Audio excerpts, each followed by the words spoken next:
At a time when the BJP is increasingly wary of talking about Narendra Modi as the party's next candidate for Prime Minister, one man has drawn a comparison between Pandit Jawaharlal Nehru and the Gujarat Chief Minister, senior leader of the VHP, Mr. Ashok Singhal, who joins us on Hot Pursuit today. Thank you very much, Mr. Singhal, for granting us time. Pandit Nehru, the country's first Prime Minister, was a tall leader. And surely you too realize that there is no comparison between Pandit Nehru and Narendra Modi, and that your comparison is highly stretched. No, actually, the comparison only this. In case of Jawaharlal Nehru, the masses demanded him as the Prime Minister. And the same is true today with Narendra Modi. There is a demand for Prime Ministership for Mr. Modi. Wherever I go, I find this demand. I have not seen such a demand, and people pressing for Prime Ministership as a candidate by the Bharatiya Janata Party. I see for the first time after Jawaharlal Nehru that such a demand is coming from the masses. No, but while you say that there is a demand from the masses, his own party is very confused, very concerned about the way forward. They're not as confident as you are, Mr. Singhal. No, but the question is, you were asking me, yes, the masses are demanding, not Ashok Singhal or say the Vishwa Hindu Parishad. Vishwa Hindu Parishad, we have limits, and we have never supported any candidate or say any party, because ours is a social and a religious organization, and we don't believe in sorting out names of the parties for the election. While you say that the masses are demanding Narendra Modi to be the country's next Prime Minister, he's still electorally an untested product. He succeeded in Gujarat, but whether that appeal translates to other states on the electoral front, we don't know. He canvassed, for example, in Himachal Pradesh, where his party flopped. See, we do not know. That is yes, you are very correct. But we find wherever he goes, masses come to listen his speech. And so we cannot say that the masses who are coming to listen his speech, they will vote for him also. But there is a demand. That is true. Do you believe that Narendra Modi is the best person to be the BJP's next Prime Ministerial candidate? No, this is not a concern actually. This is not my concern. It is the concern of the political party, the BJP, not the VHP. But while you say and you feel that there is a big demand, clamour for Narendra Modi to be the next Prime Minister, are you concerned about the fact that he could be veering off your favourite part of Hindutva? When he spoke, for example, at the Sri Ram College of Commerce, he didn't speak about Hindutva, he didn't speak about the Ram Mandir, he spoke about growth, he spoke about development, agendas very different from those professed by the VHP. See, when it comes to governance, then you say development, that is more important. Actually, the entire government is for development on different issues. Now, when he is a leader and a chief minister also, so he has to see both the Muslims and the Hindus as citizens of the country and treat them equally. This is what he has been doing. No, but I'm on the specific point of Hindutva, the issue of the Ram Mandir, because those are things Modi hasn't been speaking about. His interests now are more on projecting the Gujarat growth story. He realizes the limited electoral advantage of harping on the Hindutva aspect and the need to reach out to a far broader audience that is not enamored by Hindutva. He is coming here on the 12th. Only 2 days after, you can ask him this particular question. But what's your own sense? Do you think as he tries to reach out to a more liberal, a wider audience, that he'll be forced to move away from the path of hardcore Hindutva which you would like him to stick to? We are not hardcore this Hindutva.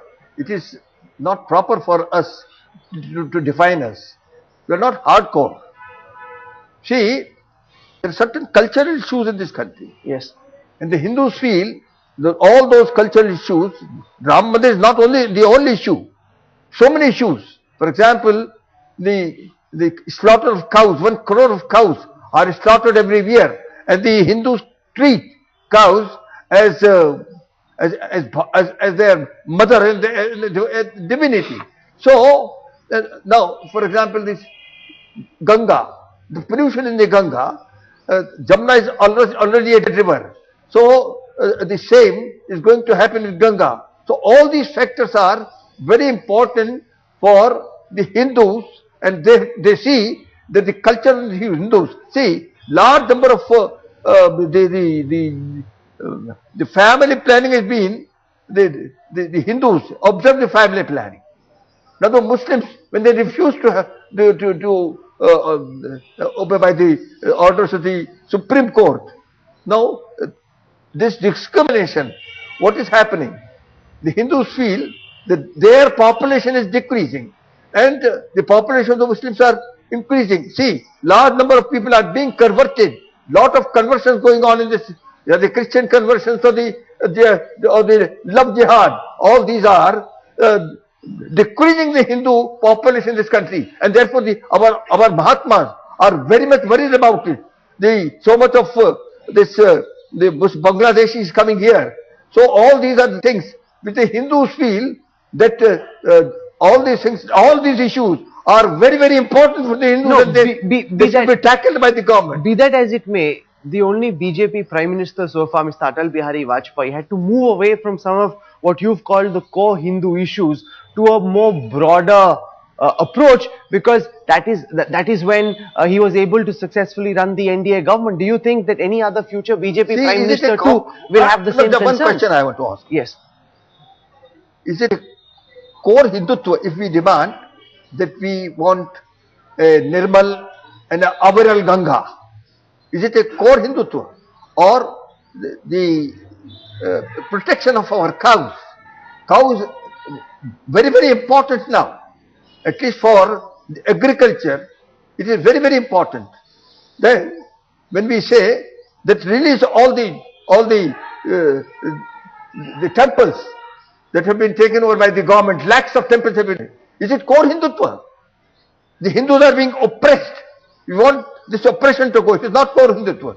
See, if the population of Hindus is decreasing only because the Muslims are not prepared to obey the family planning, then of course this issue has to be tackled, and this has to be tackled by the government. Is it a core issue? No. I want with you. Sure. You say we are core, our Hindutva is something different. No, you made that point. That point has been registered. You compared the popularity of Narendra Modi with the appeal that Pandit Nehru had. Do you believe, and since you travel so much, that in the current context, Narendra Modi's popularity is greater than that of former Prime Minister Mr. Vajpayee? Yes.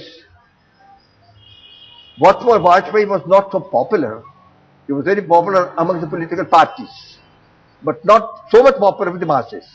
So you think Narendra Modi's popularity today as Prime Minister, I think the masses demanding, I see it for the first time after Nehru. Why do you think that's happening? What's your sense of why is there such a There clamor? is some divine power behind it. This is what I feel.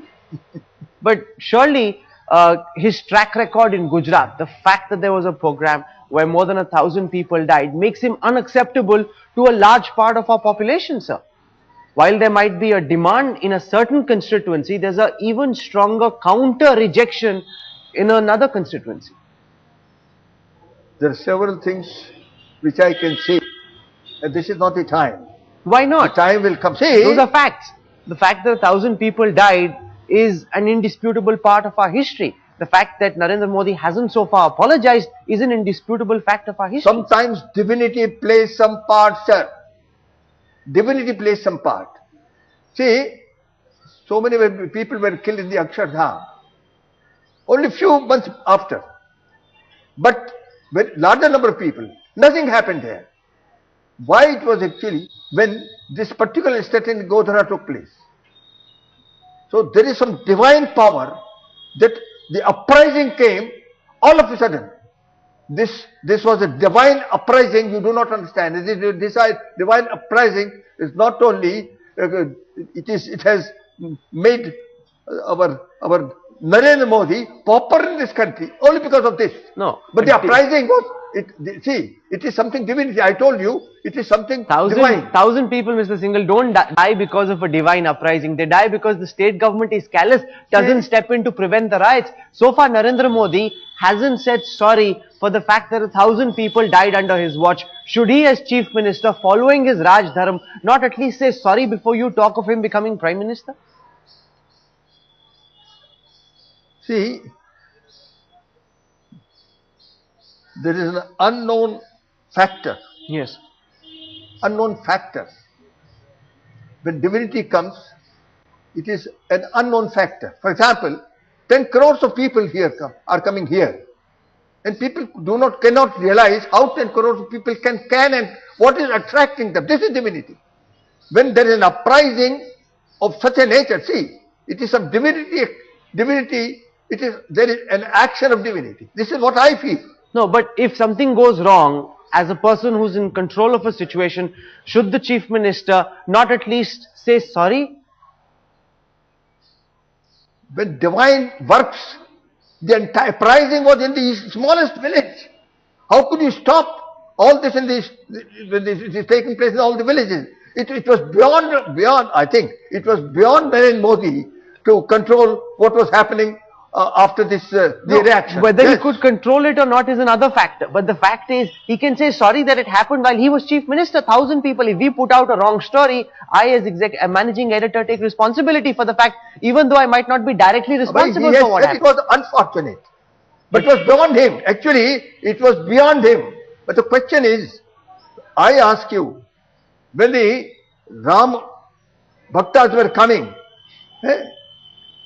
Ram Bhaktas were killed and people were doing this Ram Japa and lakhs of people were doing this Ram Japa, and when they were coming from Ayodhya and those people who were doing Ram Japa, there was an uprising because of them, sir. No, but given how deeply polarizing Narendra Modi is and the fact that people like Nitish Kumar, people like Mamata Banerjee, people like Chandrababu Naidu will be very wary of touching him, given the fact that Muslims feel repelled by his politics. Therefore, he actually, while he might be popular with some sections of society, will find it very difficult to be prime minister. Say what I find now in Gujarat, the Muslims and the Hindus are living in perfect peace. This is what I realize. What used to happen previously, the jihadis used to attack our yatras, dharma yatras. And this has totally stopped because the jihadis have, the jihadis, where people getting all help from the political party called Congress, and therefore curfew was imposed when this yatra used to take place, and the Hindus could not take out this yatra. So now there is perfect peace for the last 10 years. I've been finding that there is total peace, and the peace should remain there. No, you're saying that there is peace, but then there are people like your colleague, Dr. Praveen Togadia, who made this venomous hate speech in Nanded and Nasik, which is trying to destroy that peace, trying to destroy the social fabric that holds people together. Is it okay for the executive president of the VHP to be making such poisonous speeches, sir? No, we do not believe in poisonous speeches.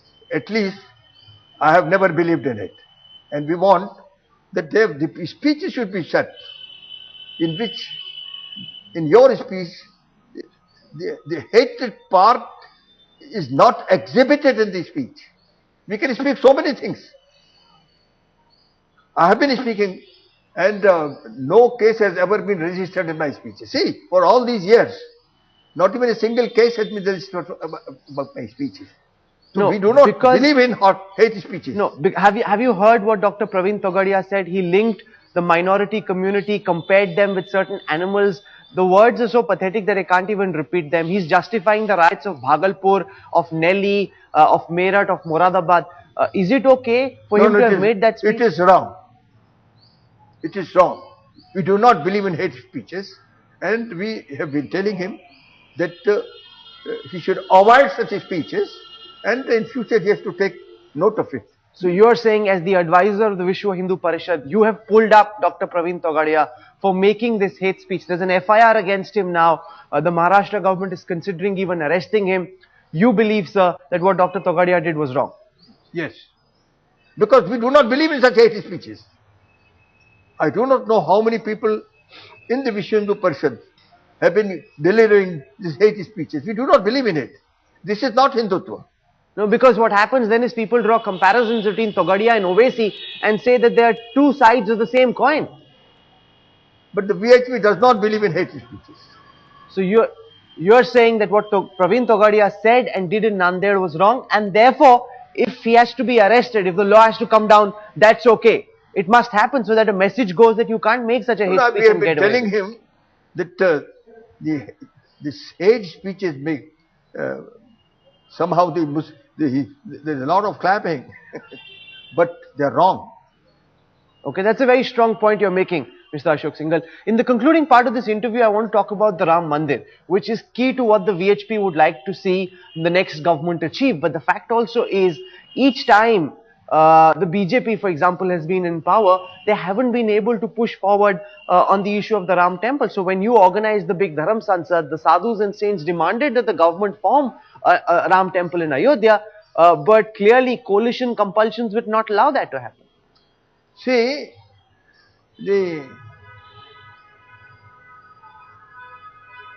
our fight for freedom was not achieved by only one agitation. Several agitations were carried out, 1921, then 1931, and finally 1942.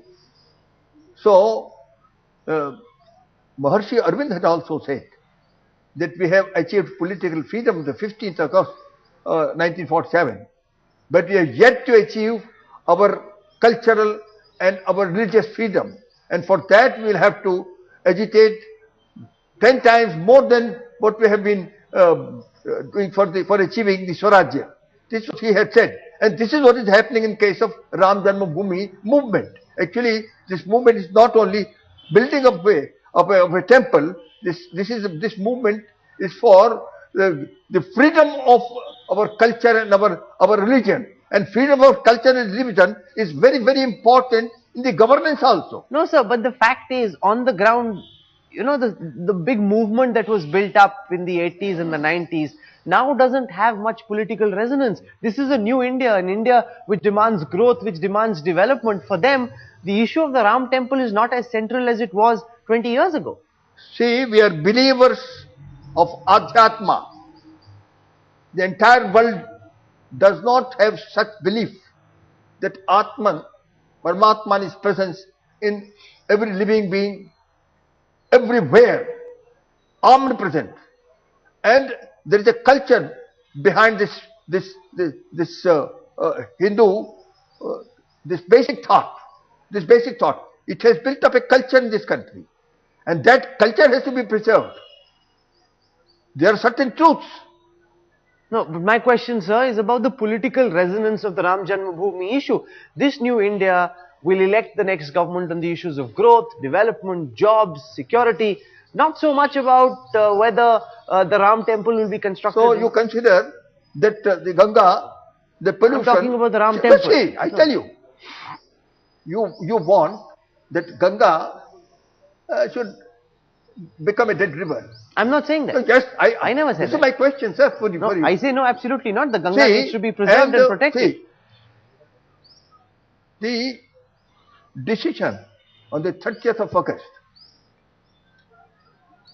2010, the Muslim Waqf Board was saying the courts gave a decision that this was a temple and it was not a mosque. Will definitely come away from the courts. What happened now?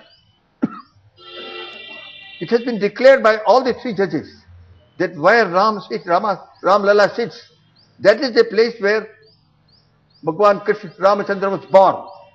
Now the Ramachandra, the Ram Lala, now is lying in a temple of cloth. Do you think the Hindus should, the Hindus are not insulted when they see all this? 100 crores of Hindus believe in Rama. Of course, some believe that he was an incarnation. Others may not have believed. But he is a historical figure that is Every Hindu believes in it. Okay. So, and is it not an insult to the Hindus? Well, See, if it is an insult to the Hindus, then the parliament has to see. If you ask the parliament, you do not want a temple, Ram temple, and you can the temple in a cloth. How do you tolerate it? We can't tolerate it for more. okay. I don't want to sit in on judgment one way or the other. It's for the people, the voters, to decide which issues they believe are most important to India's future. Mr. Ashok Singhal, for giving us time and for speaking to us and joining us on Hot Pursuit. Thank you very much. Thank you. See, this is a democracy.